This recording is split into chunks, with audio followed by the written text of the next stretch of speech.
This gun lights your firemen, the pilot lights out. This football team is coming into our place. We're standing in our way. This is a game of the heart. Focus and finish.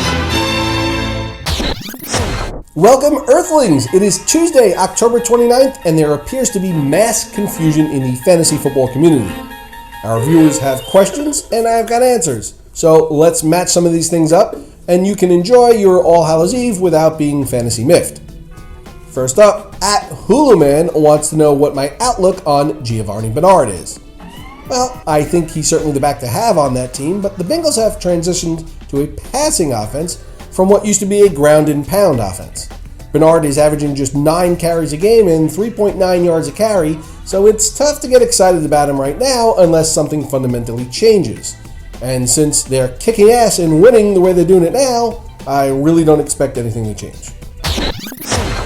@Nutrition4You says, why are you banging the table so hard on Jordan Reed? He's only owned in like half the leagues. Duh, I know, that's my point.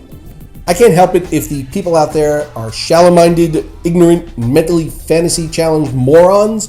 Haven't you been watching what's going on? He's got 23 targets and 17 receptions for 224 yards and a touchdown the past 2 weeks.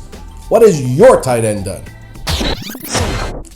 @Aaron A writes, the Vikings have no quarterback, but yet Adrian Peterson has been given just 36 total carries since week 4. That's crazy. I agree. Not sure what your question is, but it's not really crazy. It's criminal. The head coach and offensive coordinator need to lose their jobs just as a matter of principle here. I'm not really sure what you do about it, though. You can't trade him. You'd never get fair value. I gotta believe that you and I can't be the only two who notice the brain farts happening with the play calling. It's gotta change for the better. It just has to. @Gene Graham writes, the Jaguars may not win a game all year. Should I trade Justin Blackmon? No. People make this mistake all the time. You don't shy away from players on teams that suck. There's no direct correlation between putting up fantasy stats and winning NFL games. In fact, oftentimes it's the individual players on the teams that stink that have more gaudy stats because their offenses open up because they're playing from behind all the time. Just look at what Blackmon was able to do in the first 2 weeks he was back from suspension. Look, last week he dropped what was almost certainly a touchdown, and he did have 10 targets. Stick with him, it'll be fine. @Quinn42 says, Fred Jackson, who will turn 33 years old shortly after the season and was coming off 2 knee surgeries, has somehow been the 9th most valuable fantasy running back in standard scoring this season.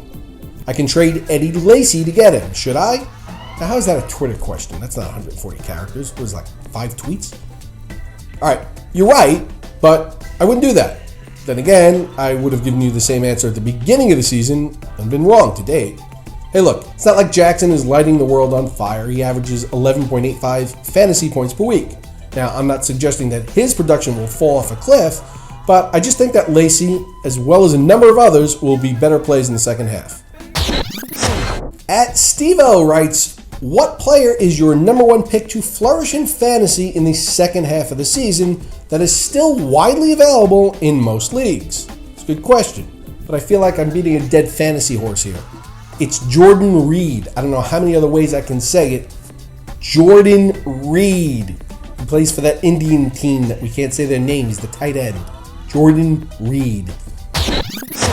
@Seamhead writes, who do you like more, Hakeem Nicks or Mike Wallace? All right, look, I know I'm going to get more hate mail here, but the answer is Nicks.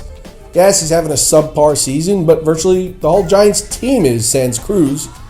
He had 7 catches last week. I know it was only 51 yards, but Manning missed him in the end zone. And if he caught that ball, he would have had like 90 yards and 1 TD and 8 catches, which ain't too shabby. Now, as for Wallace, his quarterback is on pace to be sacked the most times in the history of the league for 1 year. If there's no time to throw, Wallace can't get deep, and that's his game. So I do not like Wallace. Now, if you have a question you want answered, hit me up with a tweet. And if I don't use your question on the program, I'll tweet you back with my best advice. And be sure to tune into the Roto Experts Fantasy Football News Notes Analysis segment every weekday. I'll be here to keep you current and ahead of the competition. And on weekends, come back for This Week in Fantasy Football as I team up with the King, Scott Engel, covering the week that was, the week that will be, answering your viewer questions. And remember, Jordan Reed. For Roto Experts, I'm Mike Cardano.